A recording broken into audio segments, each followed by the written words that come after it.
wallahi addinan duniya gaba daya babu addinin da ya girma mace kamar musulunci, kuma addinan duniya banda musulunci sauran addinan wadakancin da aka yi ma mace ba sauki bane.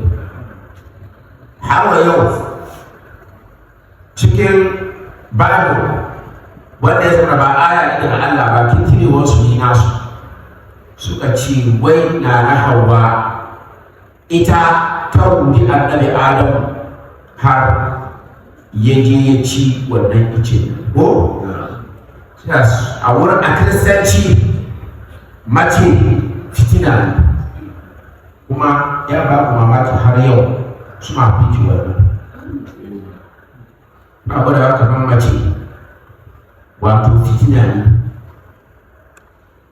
Amma musulunci shi musulunci alkur'ani yawanci na nan Hauwa, sannan Allah zai ce shi ce fa'akala ta larabci muna kira shi ne tasniya. Alkur'ani bai ce fasawwalatu, alkur'ani bai ce shekaru rude shi, amma ana ce fa'akala minha, shi suka ci da mana su biyu nan suka yi suka ci shetan ce alƙwayar nuclear ne nurawa shetan.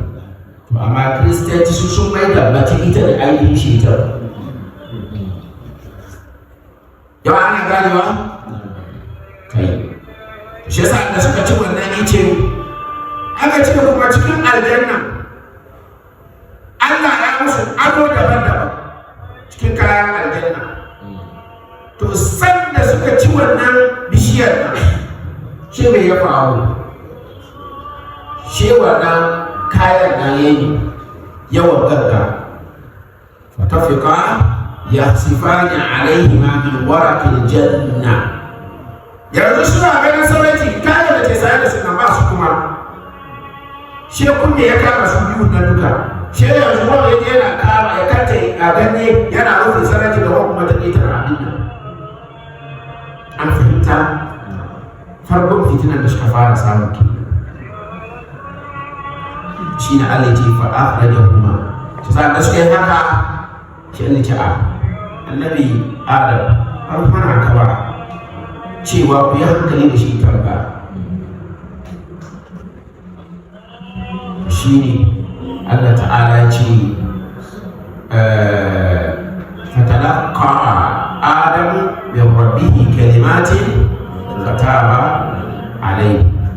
Shi annabi Adam lokacin nan da abin ya sami shi yawan ba bai san abin da zai yi ba, shi Allah ya koma saboda son shi kuma gwada mai maganganun da zai faɗi shi Allah ya yarda da shi.